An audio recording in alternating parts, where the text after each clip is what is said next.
Par le bras de fer qui continue entre l'Iran et les États-Unis. Hier soir, Donald Trump annonçait que la marine américaine avait détruit un drone iranien. Aujourd'hui, l'Iran affirme que les États-Unis ont abattu un drone américain par erreur. Laure de Matos. Un drone iranien s'est-il approché de trop près jeudi du porte-avions américain USS Boxer au-dessus du détroit d'Ormuz, au point que les forces américaines l'ont abattu? Non, selon le ministre iranien des Affaires étrangères, qui réagit depuis New York et le siège des Nations Unies aux accusations des États-Unis.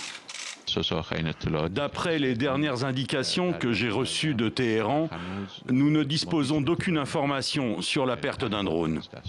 À Téhéran, les autorités iraniennes parlent même d'allégations délirantes. Sur Twitter, le numéro 2 du ministère des Affaires étrangères ironise. Nous n'avons perdu aucun drone dans le détroit d'Ormuz, ni nulle part ailleurs. J'ai peur que l'USS Boxer ait abattu un de leurs propres drones par erreur. Le détroit d'Ormuz, c'est ce verrou stratégique, cet étroit couloir entre l'Iran au nord, les Émirats arabes unis et le sultanat d'Oman au sud.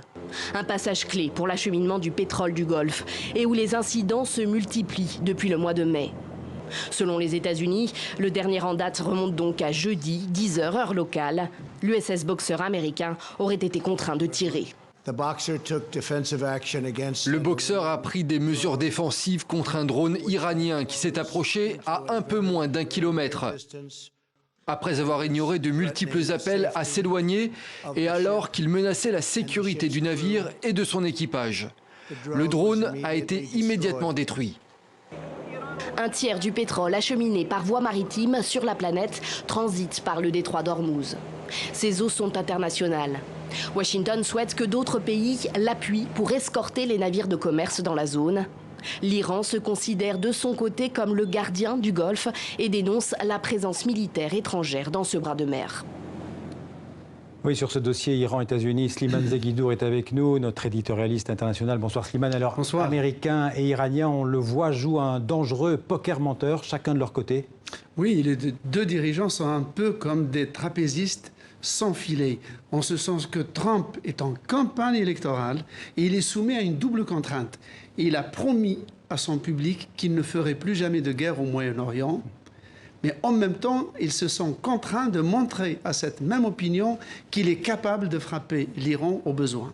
Côté iranien, le régime est impopulaire à cause de l'effondrement de l'économie, mais il utilise la tension contre les États-Unis parce qu'il sait que Trump ne veut pas la guerre. Donc il utilise à peu de frais une montée des tensions pour renforcer l'union sacrée de la population iranienne autour de lui. Ouais. Est-ce qu'on peut craindre qu'une étincelle, un accident pourrait provoquer une véritable guerre dans le Golfe ? Oui, parce que les deux acteurs décochent des déclarations incendiaires. C'est comme si chacun claquait une allumette devant le plus gros baril de poudre de la planète. Effectivement, un accident est possible, mais si jamais il y a un conflit militaire qui ne pourra être que limité, c'est que les deux protagonistes ne l'auront pas du tout souhaité, ils l'auront subi. Merci Slimane pour ces précisions.